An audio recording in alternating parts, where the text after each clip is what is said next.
Tak semua handbag akan nampak eksklusif macam ni, tapi kali ni Hamilton size medium ni jadi pilihan.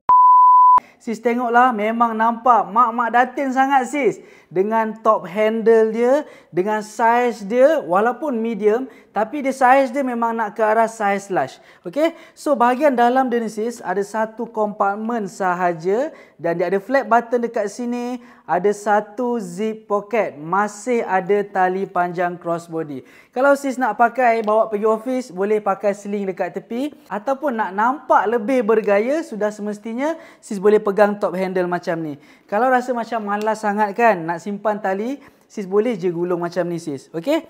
Tapi sis akan rasa lebih confident dan nampak lebih kemas bila sis masukkan tali dalam handbag. Untuk Hamilton ni pun sis boleh masukkan iPad 10 inci, tengok bahagian tepi dia, belakang dia, smooth je, nampak clean. So kalau sis nak dapatkan, sis boleh dapatkan sekarang.